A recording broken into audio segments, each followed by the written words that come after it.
is only in LCD. And I'm going to talk about those chart fields because if you don't know the elements, then you don't know what it can do for you. So we're going to talk about those elements that are unique to labor costs. Then I'm going to review the three main dashboards and why they were designed. There are ones that have been added, primarily a projection one, and I'll just make a comment about that one. We won't dive into it.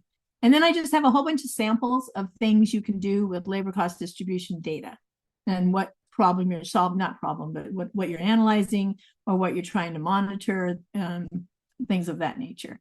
And again, if you ask any questions, that's fine. I can take them. Not quite sure I know about the hands. Last time I thought it was a hand and someone was clapping, but I'll try. Just put your hands up and I'll get to you.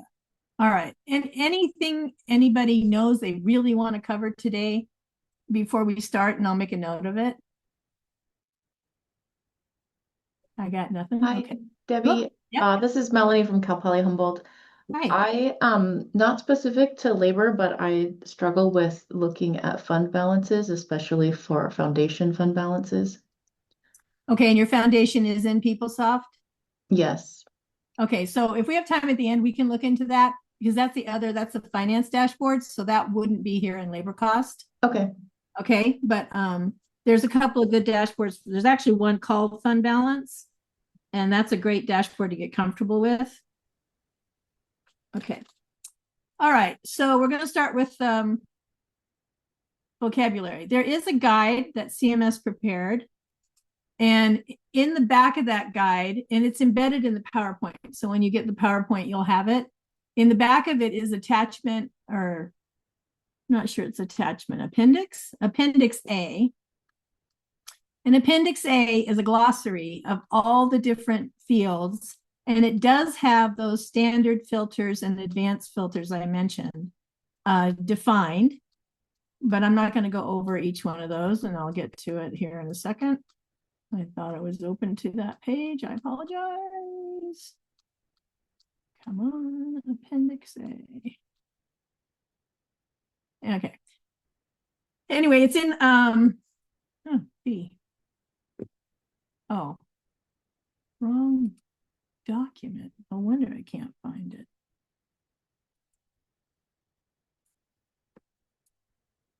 Okay, now we're cooking the gas.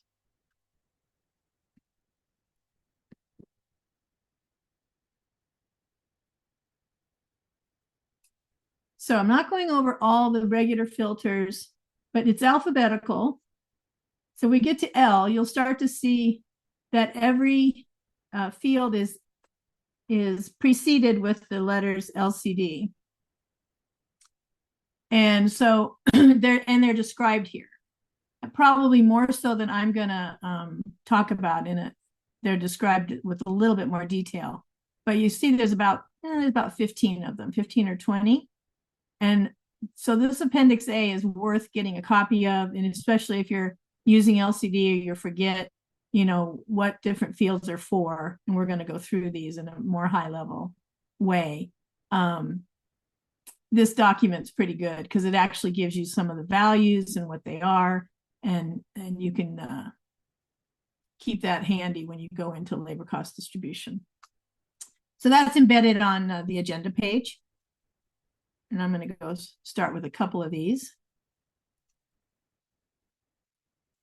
Okay, so account code, that's your HR account code that you've used to process that payroll. That's not the actual chart fields. It's a literal translation that maps to chart fields, but the chart fields are obviously in the data warehouse also, but LCD has the account code. Actual salary frequency, really a good field depending what you want to look at. That's going to have value like monthly and hourly. So if you're doing something analyzing an hourly employee, you could limit it to just them, or you're doing a monthly employee, you limit it to monthly. Base salary amount is kind of helpful because when you're doing projections, somebody could have gotten docked or had a half month start, but your base salary amount would be the full amount if you wanted to, see that. This is alphabetical, but if you see the LCD benefits and then later you'll see LCD salary, hold that. That's just a restatement of posted total. LCD posted total amount is the actual amount of the payroll or the actual amount of the benefits. But depending on the aggregate level, when you're doing an LCD report, you have your salary and then you're going to have all your benefits down that follow it. But every once in a while, you'd really like a report that said, this is the salary with the total benefits next to it, just a sum. And you can do that and make a pretty cool report about that, but only based on certain aggregate. And then you would use LCD salary and LCD benefits in two of the columns side by side. And they don't work if you put something on your row to look at, like account code. You're still going to get it listed down. You're not going to get this nice side by side. But say you just put level 2 or department, then you'd put salary and benefit and you'd see the totals and they'd be side by side to make a high level aggregate report. Account code level, I'm going to talk about that and show an example of that. We'll wait on that. Charge period, a big deal, very different than accounting period. We're going to talk about that. Comp rate is self-explanatory. Paycheck number is pretty cool. It just gives you how low the data is stored for labor cost distribution. That's the person's actual paycheck number. So if you wanted to see exactly what someone got paid, you'd be looking at a paycheck number. CSU type is 3 values: earnings, taxes, and deductions. For all salary inquiries, you probably want to limit your labor cost report to type equals earn, so you don't get all that data. Almost everything you do is probably going to be about salaries. Department F Desker is going to be the HR department code, which can be different than where you charged the chart field. They can be different. So LCD department is the HR department. Dept ID is the finance Dept ID. Impl class is a bigger player today. Impl class tells you the classification of the employee. So it will say things like retired annuitant, reg, which is a permanent employee, temporary, and that's a big player now that we're getting rid of the temporary firm's object code, because that never really was exactly who was temporary. It was just where you charged it. But now, if you want to really know your temporary employees, you want the classification of said employee, and that's what that field is. Impl ID is self-explanatory. Job code, I think we all know what that is. That's the job they actually have. Impl record is connected to the Impl ID. It's if they have concurrent jobs, they would have multiple Impl records. Job function code, really a good, strong field in labor cost. It's an aggregate of job code. We'll look at that a little bit. Name. Pay grade is part of the job code. Pay code F Desker, we're going to look at how that can play into some analytics. That's a pretty powerful field. Pay group, also helpful. Position, self-explanatory. Position pool is used in labor cost distribution in the department budget table. And it's how you get certain chart fields to certain payroll. The amount. And then we talked about salary. And LCD type is that's a duplicate of CSU type. And then the union code. So these are all unique to labor costs. These are not in any other dashboards but labor cost distribution. So let's talk a little bit about some of these that have a lot of power. In all the other dashboards, we have accounting period, and we use that for projections a lot. But it's the month that got posted to the ledger. And when you get to payroll, especially in the CSU, because we've taken retroactivity to an art form, I think, the charge period becomes a little bit more valuable because that's the actual month the employee was being paid for. And so they're very different, and we'll look at some examples of that. But you can actually go in labor cost and not even pick the year. You could actually pick July and August from last year plus September, October, July and August, September, October, November, December, all the way through and get the actual pay that somebody had that they earned for a particular year. Sometimes you can display that. Well, you could display the accounting period and then put the charge period under it. And then you start to see, oh, this one accounting period had 6 charge periods. So the charge period becomes pretty important if you really want to figure out what the cost of something is. This is the relationship I was talking about between the job function and job code. So the CSU type is either, these are the actual values you'd put in your filter. For you just want salaries, you'd put earn, and then benefits are both DED, deductions, and tax. The job function, which is an aggregate of the job code, the job function is delivered on your salary schedule or in your your job code schedule. So that's maintained system-wide. So if there's 22 job codes and they all have the same job function, the chancellor's office maintains what firm's object code that payroll, that job function must go to. And they keep a spreadsheet of that on the system-wide standards website that Sherry Pickering maintains. So all your job codes roll up to a job function code, and that's delivered. You on the campus can put accounts on your job function code in labor cost distribution. So for example, and I've got 4 job function codes here. So tenure and lecture, both are academic salaries, and that's what you would see on the spreadsheet. That's system-wide is saying they must be charged academic salaries. But say on your campus, you'd really like to see tenured salaries and lectured salaries. Well, you could make campus accounts that say that, but they would map to the firm's object code academic salaries. So you have some flexibility on the campus level to put an account, but even though you could put on the lecture, you could put staff, nothing will stop you from doing that. The only thing that stops you from doing that is that there's a spreadsheet on the system-wide standards dashboard, and you looked at it and it's supposed to be academic salaries. There's nothing that's going to stop you. I will show you how you could review if you've done it right.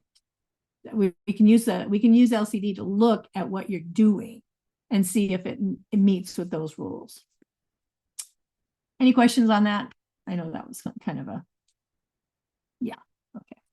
And then on the right here, I just have a picture of a dash showing you the relationship here, where I've just brought in the bargaining unit, and I've got the E99, M80, R07, and R09. Then I have the job function code, and then I have the job code. So that's a hierarchical relationship between those particular fields. And this is showing some of the other fields, impl class. So there's about 8 or 9 employee status.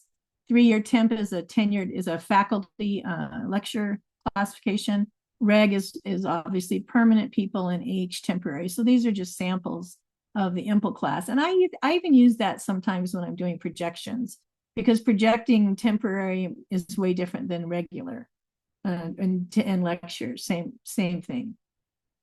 Pay group is handy sometimes. It's if I'm in the academic calendar, the faculty pay calendar, I'm getting paid for 12 months, but my work is 10 months.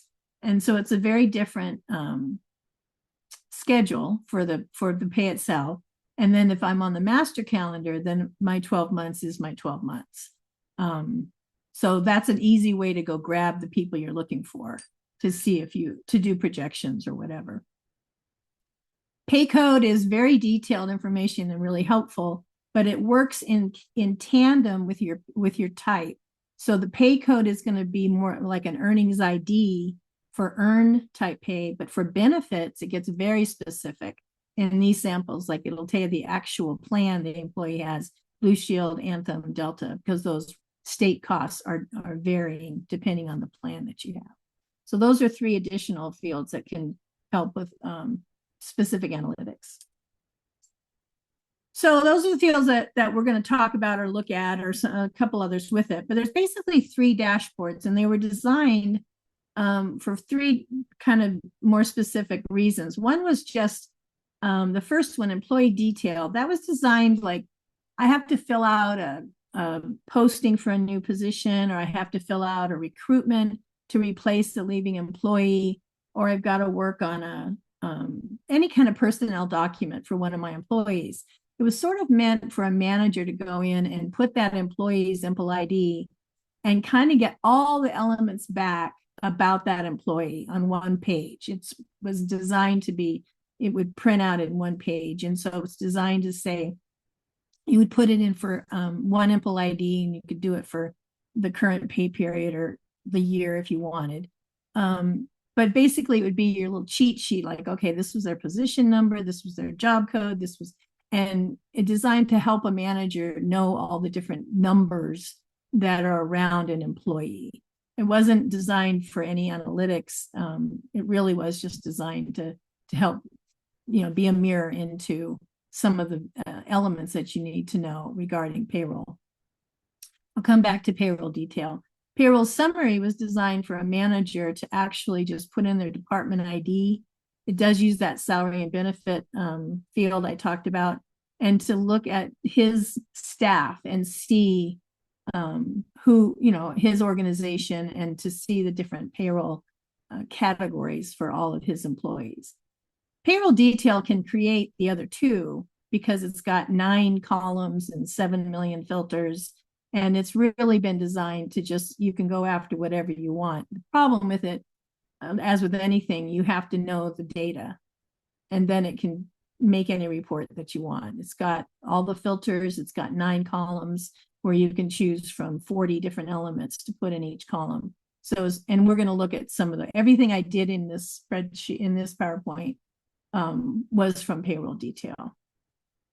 Any questions on anything I've gone over so far? Those are the key elements I'm going to show, and those are the 3 main dashboards. I'm not going to spend a whole lot of time on detail and summary. I'm just going to show you samples of them, but I'm going to do all the different business practice type stuff on the payroll detail.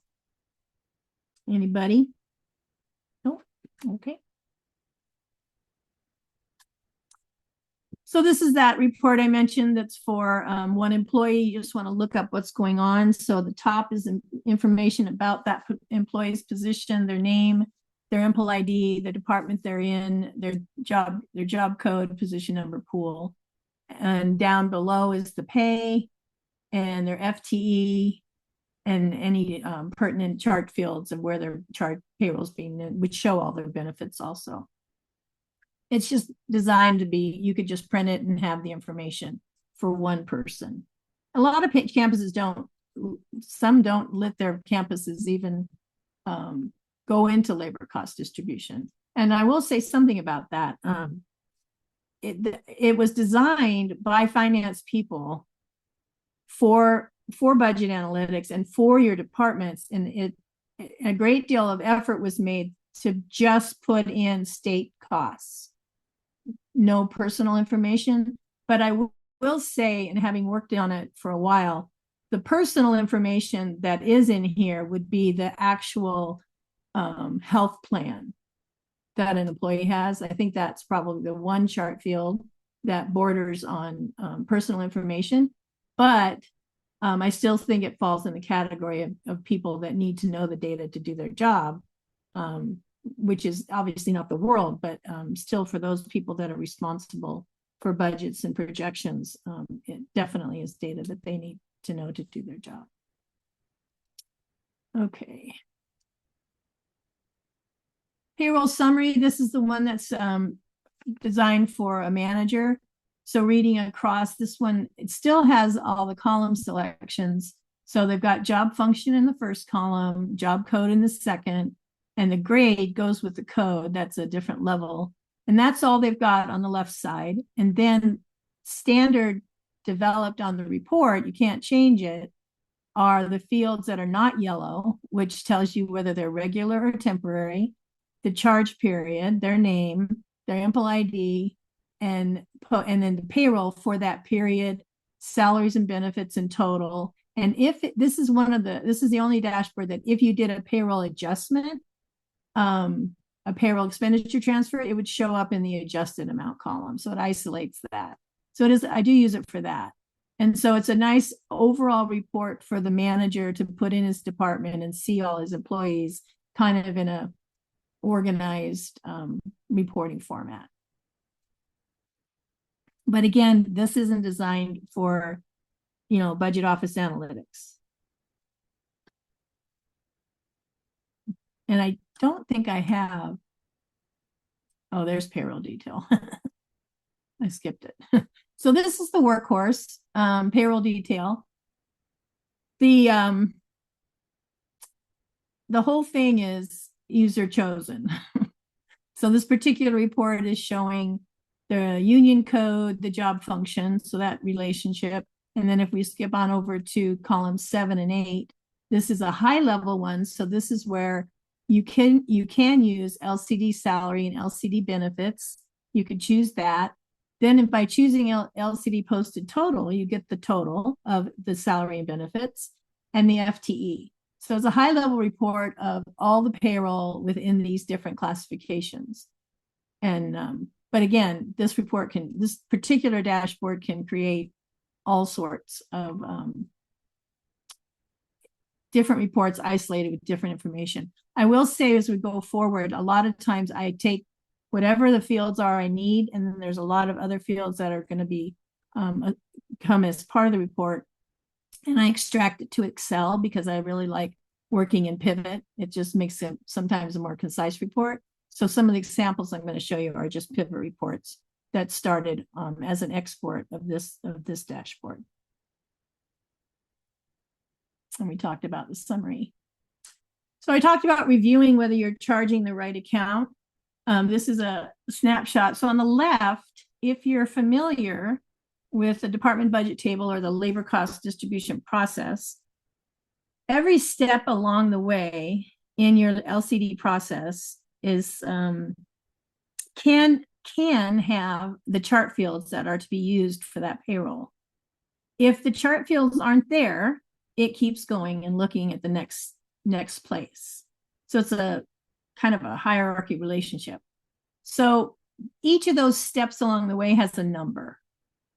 And for example, if you make it to the department budget table, which means you didn't find chart fields in time and labor, you didn't put them on the paycheck creation, they're not on earnings distribution. So now you're at the department budget table, appointment level, you don't find one.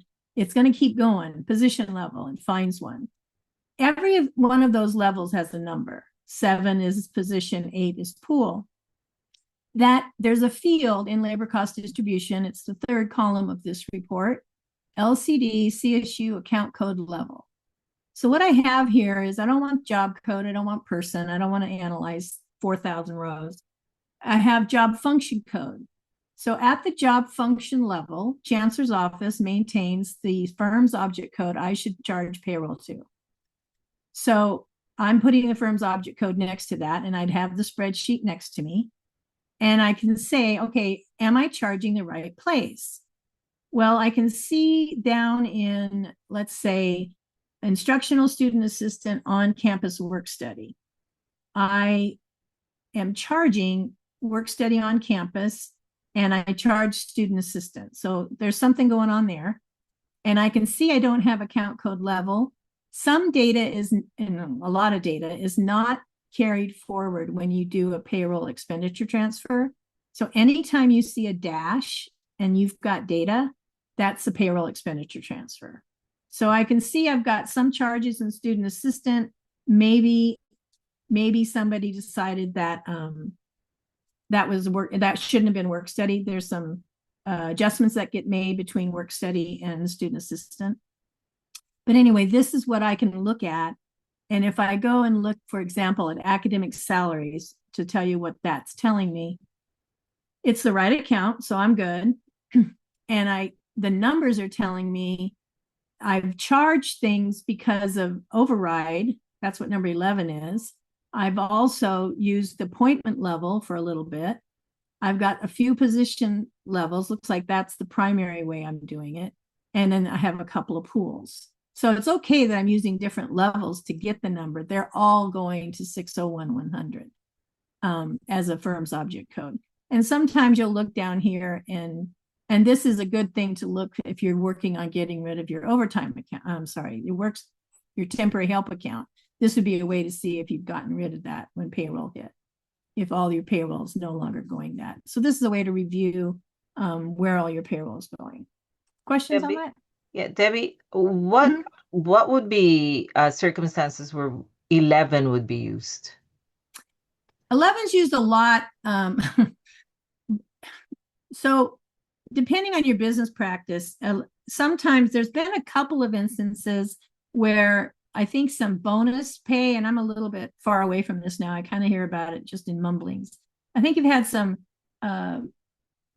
bonus pay or something that LCD couldn't handle up front, and your actual instructions were to change it at this distribution is the second before it goes into GL interface. It's like the last hurrah, and you can change it to be anything. It's manual, obviously. The person has to pick the right number. Sometimes campuses have a business practice, like if somebody has a quick change for the month, a department, they let them call a certain person and actually affect that month's pay instead of having to do a correction, right? Catching it. But it's really just to change something that you didn't get in the process. Got it. Thank you. I will say here, I'm not doing the LCD training, but it's worth noting level 8 and 9, in order to get the account, they use mapping tables that are all maintained and delivered and swapped and correct. Every other level is a manual person choosing the account. So as much as you can set it up for the routine to be levels 9 and 8. In other words, 9 being, say you set up every single DEP ID in your department budget table at the department level, and you called that first level primary funding source, because everybody has one. And then all your exceptions and your differentials were at the pool level. Then it would all be automated. You wouldn't have a person picking the account number. But all the other ones are. And then that's why this review becomes a little important, because sometimes, for example, a lecture position turned into a professor tenured after a couple of years, but nobody went back and changed the department budget table because it's just sort of out of sight, out of mind. So things like that. Any other questions on this? So this is a maintenance dashboard. This is a sample report. Payroll projections and compensation is a big deal. So this is a nice and easy report. You can come in and grab all your union employees and get their total annualized payroll, and then just do a quick and dirty, what would 1% cost, what would 5% cost, and what would your total be? Just so that you have that moving forward as you're listening to, I always call these, napkin scratchers, right? So that as you're hearing conversations, you should be able to figure out the effect it might have on your campus.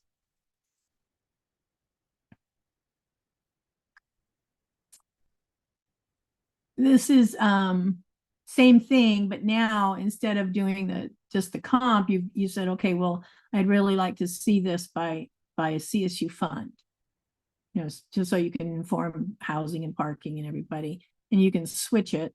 Like this one is totaling everything. This one is still by a bargaining unit and the CSU fund. And I don't know if I did. Yeah, and then this switches it to be by CSU fund, and then the details by bargaining unit. So these are, this is a good example of pivot, right? That this would take a while to rerun all the dashboards, but it's all exactly the same data. So I'm just doing 3 different pivots to get at the data 3 different ways. Questions on that one? Okay. So this is one of my favorite fields because I'm a data nerd. This is the LCD pay code. And this is the one that, and it does bother me that deductions is first and then earnings and taxes, but it goes in alphabetical order. So whatever. So again, this is the one I mentioned. It works in tandem with the type. So if we go down to earn, we can see that we have the pay code of CSE, GV, and REG. Most of those are regs, so there's not a big story there. But if we go into deductions, we can see all the different plans and how much they were by month. So this is a great way if you're just, for example, this is, we can go into health And we can see that the health rate went up with the December charge period, and we could calculate the campus cost for that. So this is a way to manage your benefits and your benefit increase. And then the OASDI down below is showing you by month. So you can really get a granular picture with using pay code, or you can isolate, right? You can go in and say, I just want to work on all my permanent employees, so I just want reg. Or you can go in and say, I just want to analyze OASDI. And so you have an OASDI account, but this one separates it between the OASDI and the FICA. So it's a pretty, it's really granular, granted. I know there was a time in my life, it was a pretty long time ago, but for whatever reason, I forget, I think it was Blue Cross Blue Shield, they didn't charge the CSU for 2 months of health. And as soon as that email came or memo came from the chancellor's office, my boss is asking me, how much does that save us? Like 30 seconds later. And this table existed, but it wasn't a CSU dashboard. And these fields existed. So I could query it. And, within 20 minutes, I could say, that's going to be $720,000.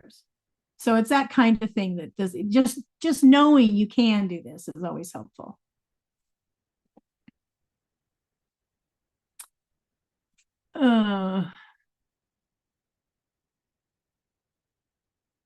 Yeah, so this report of March payroll using accounting period, and this would match. Yeah, so this is I think this was up with our accounting period and our charge period. So now I'm showing you that this is using accounting period, which is what a lot of us use because it's what we have. It's in the GL. And then this is adding charge period into each of those to show you what's going on in each accounting period. So one thing to know is that your hourly people are a month behind. I think they're still 12 months, but you can see for earnings, we had January, February, and March payroll equaling 54,000. And then in deductions, we had February and March, and taxes, we had February and March. So charge period is the time period that you owe the employee.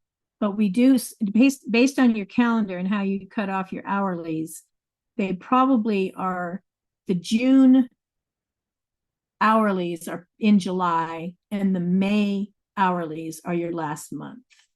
I think that's how that works on a lot of campuses. You're still getting 12 months, and I don't think you're accruing and backing out and doing all that to line that up.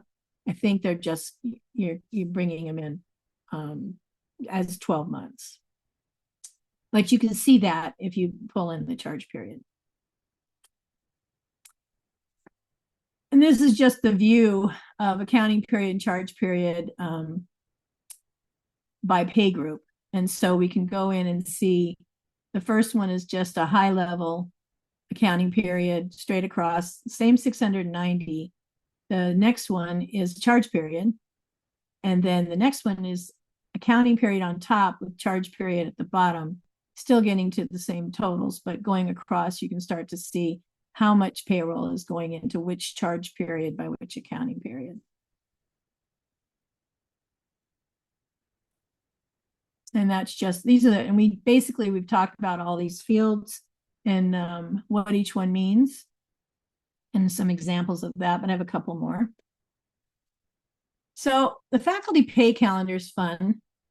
Not that you have to know this, but it does help a little bit. In my way. There we go. So this is my little cheat sheet. And the thing about the faculty pay calendar to know is that if I'm a fall only faculty, and I'll point out the things that matter. February is my last check. Everybody gets 6 checks per semester. That's a done deal. So February is going to be my fall check. But if I'm spring only, February is my first check. And if I come down to part-time and I change my time base, my July and August is last year. Through January is my fall. Then I go all the way to the next July. So that's into next year for my 6th check of spring. And my August is my fall settlement but it has no FTE on it because they call it a settlement.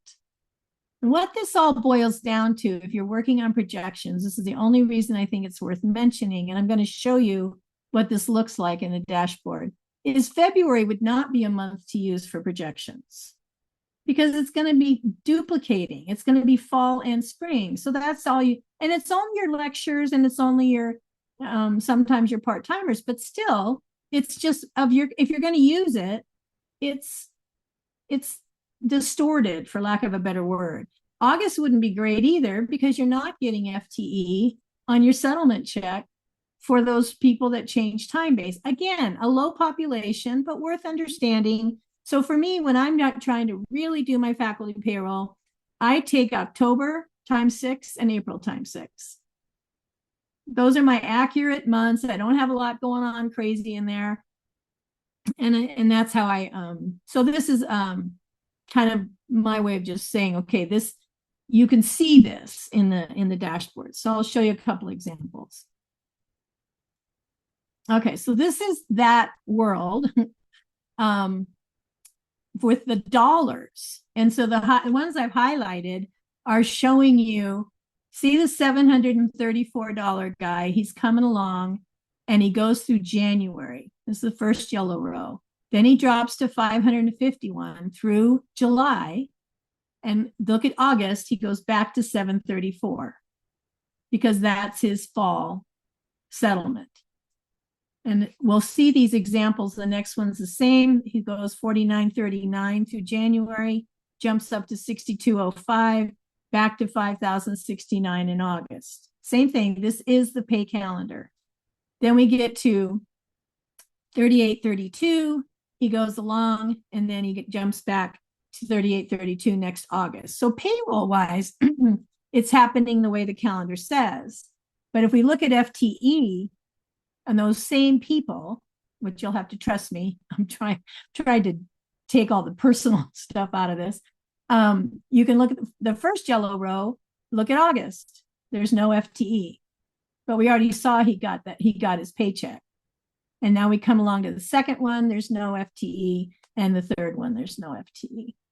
So you can actually look at this and see what's going on. And, you know, especially if you're working on tight projections, you want to understand how all that works. So faculty pay calendar is always fun.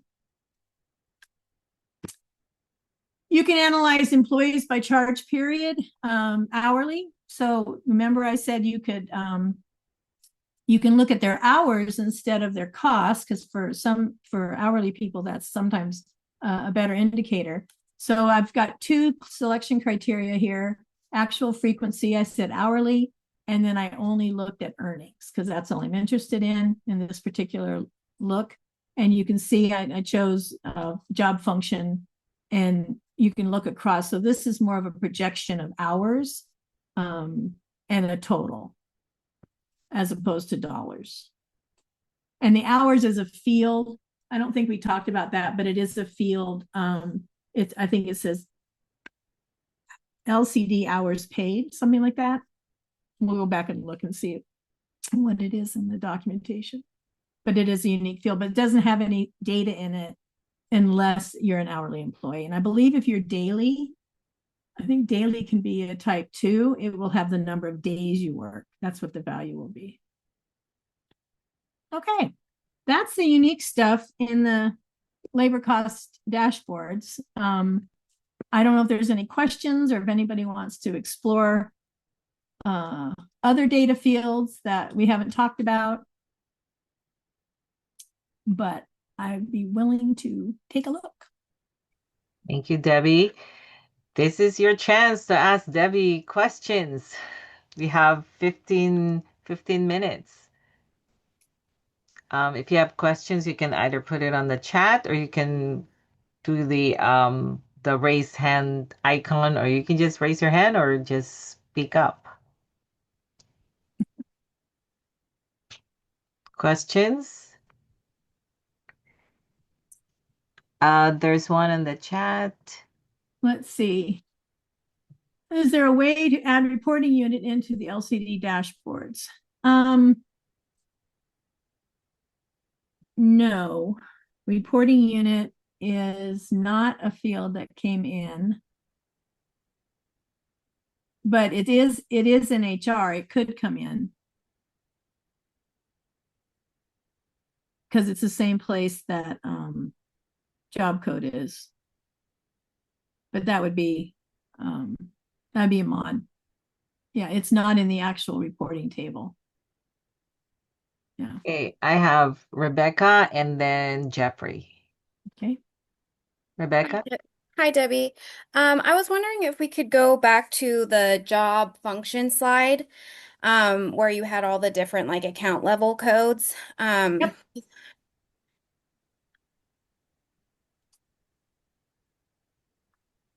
I just want to see if maybe I'm like reading your example right, because it kind of looks like there was some pay that was posted to student assistant that they moved to work study. And I guess I found it kind of interesting because it didn't change job function. I would have thought that you would have seen one in like student assistant and then the like negative in work study. Right. So what happens there is, and I'm gonna dance around this. If somebody knows this on a deeper level, they can add to what I say. So there's a marriage between the work study costs and the student assistant costs, and at the end of payroll, I think every campus has some method where they get that payroll to financial aid to look at, manage, and make sure, because they check the students award and their spending against the student assistant. Like sometimes their eligibility changed and they don't get that work study, so they tell the accounting people, the LCD people, this one can't be work study this month, he's not qualified. At that point, they're not going to do a change to the student's paycheck with the state controller. Okay. Right? They're only going to do a journal entry on your campus books. Okay. The only way to change that job function would have been to actually change the payroll at the controller. So that's why it's just happening on your campus. Is that what all of these dashes are kind of representing? Are those kind of representing just like expenditure adjustments? They are expenditure adjustments. I think that's the sad part. Expenditure adjustments turned into their own life under LCD. They were designed to be a correction, like thinking they'd be infrequent. But in some cases, they're a freaking business process, as far as I can see. Yeah. But in the labor cost data table, as you see all these fields, right? These 20 fields. When you do a payroll expenditure adjustment, you have those 20 fields on Johnny, and you credit Johnny out and you debit him somewhere else. Right. Those two rows have like 5 of the fields. So you don't have all the cool data anymore. Right. You're not going to pick Johnny up in the new account under his bargaining unit because it's not there. So payroll, and if you think about it, that's why I don't know, just to, may the circle be complete. You do a submission to the chancellor's office for expenditure salary we call it ESP.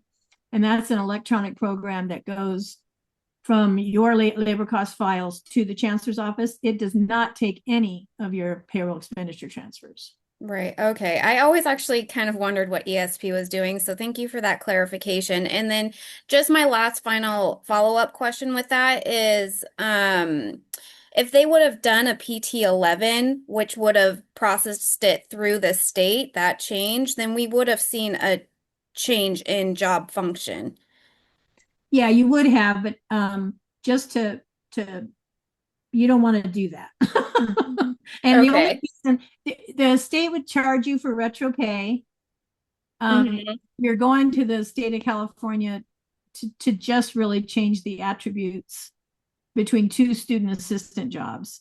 If there's a job between like an MPP and a extension faculty, you do those through the pay cycle, and it does change your job function. The only one I'm familiar with that you don't go back to the state controller that's related to the job is student assistant.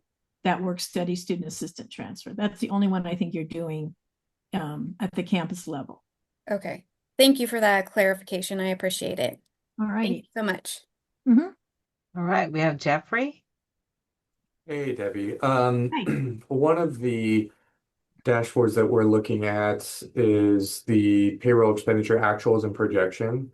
Does Yes. that feed from are those fed through like budget scenario? Is that what feeds the projection portion of that? Or do No, you know where that feeds from? I just read something. I think they take the last month and extend it. Okay. Because Like if it's, ours doesn't seem to populate with anything, and I didn't know kind of where that was managed, like at what level that manages or where that data flows from. Um, well, the document that I said was embedded in here yeah, is more than just an appendix. Um, it has a brief description of each dashboard, okay. and it probably will tell you payroll expenditure actuals, Yeah, page 22.